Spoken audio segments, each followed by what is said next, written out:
Spurs think we're all stupid, but we can see how Wemby has grown and the latest picks are shocking. But the Spurs finally gave up and they were like, okay, he got taller. As a rookie, the official height was 7'4". Then year 2, for some reason, SA downgraded him to 7'3". This year back to 7'4" officially. But why are they playing games when it's obvious? For example, a reporter posted this pic of herself next to Wemby at Media Day year 1. Standing straight up, her head goes to the bottom of Wemby's shoulder muscle. Year 2, about the same, but he definitely got taller. Year 3? My goodness, this girl's head reaches like his elbow, middle of the upper arm at least. And in an analysis earlier this summer, we showed, thanks to a blog called Pounding the Rock that ran the numbers, and based on the listed heights of Tim Duncan, David Robinson, and Stephon Castle, Wemby is most likely 7'7". What? So why are the Spurs lying? Because in NBA history, there have been just 7 players 7'3" or taller with notable careers. And out of those 7, 5 of them missed an entire year with injury or had to retire early. So if the Spurs announced 7'7", the media would freak. Any little injury would be the end of his career online. So to avoid the constant chatter, they protect Wemby with his joke official height. But it turns out we just got news that could protect Wemby better than the Spurs ever could. But I live in Texas, and with basketball, we're always like, oh, it's a zero income tax state, players love it. Yeah, it's not property tax free. That is how they make it up, and I am telling you, it is always higher than I expect. It's like the state just makes up what they think my house is worth, and they hope I don't file something. Well, guess what? I did, because Ownwell is today's sponsor. The best tool I have found to lower my bill. It was so easy. I just typed in the most basic info. They handle everything in under 3 minutes. And yeah, it worked. Challenge successful. I literally saved hundreds because Ownwell saved about $50,000 off the state's assessment of my house. You only pay if you save, so it is savings or free, guarantee.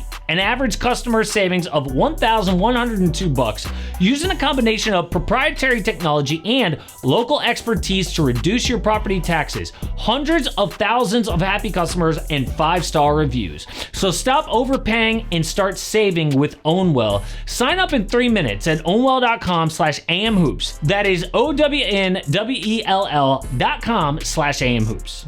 But I do understand why the Spurs are so paranoid. Wemby has like GOAT potential, making plays that don't even look human at times, but that blood clot issue last year was a mystery.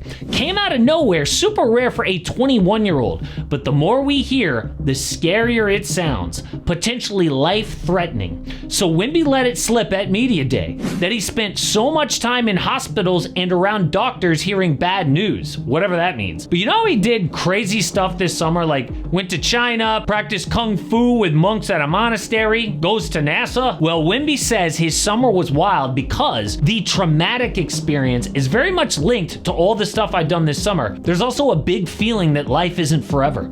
What? I wouldn't be surprised that if the blood clot issue pops back up, that is the end of Wemby's career. Like Chris Bosh, still wanted to play, but had to retire at 32 years old. The good news, though, is doctors completely cleared Wemby 100%.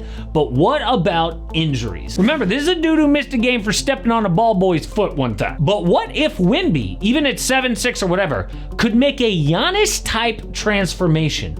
Like, tall as heck, but proportionate with enough muscle to prevent injury. Well, people at Media Day were most shocked at Wemby's weight.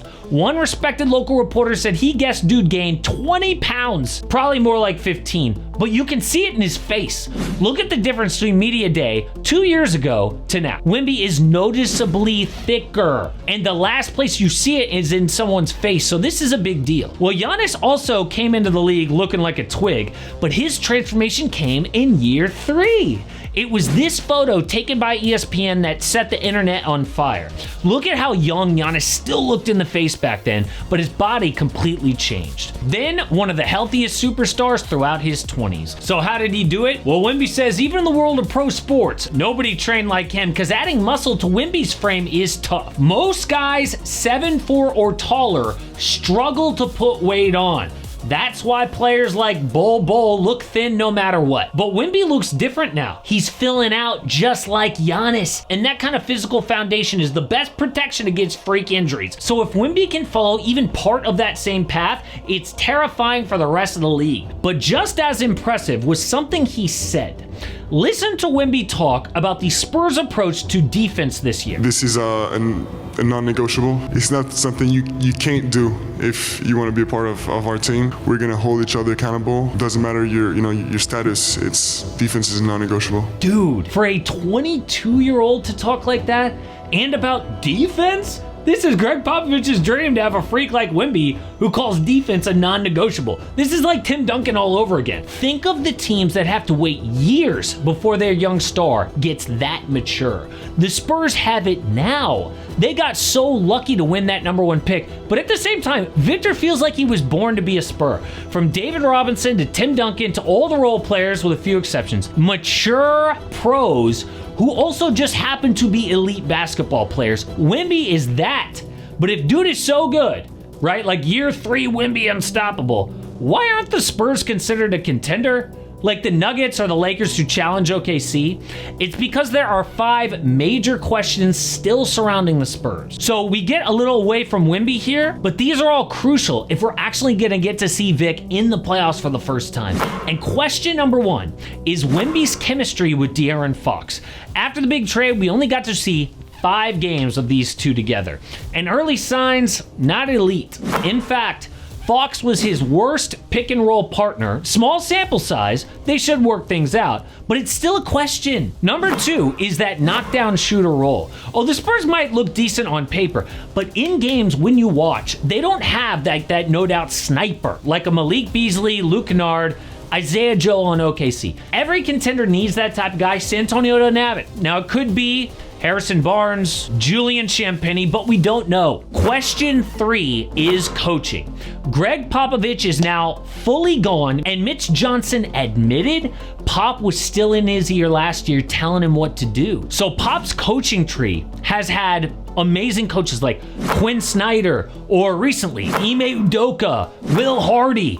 But Mitch Johnson, we do not know about this guy. They hope he's as good as those other coaches, and we'll see. Now, question 4 of 5 for the season is Wemby's health, and we already touched on that, but last year he played just 46 games. Remember, dude has to hit the 65 game mark if he's gonna win that first defensive player of the year, which we all know is coming. But question number 5 is the biggest of all. Who is Wemby's true number 2?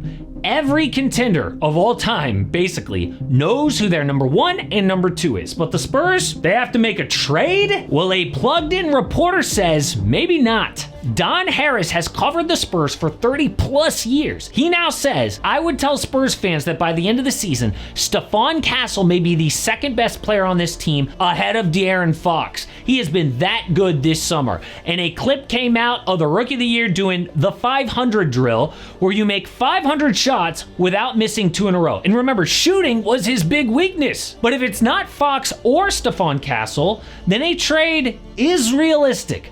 Remember, the Spurs have been stockpiling assets to make a big move. They got Fox for cheap, still have ammo.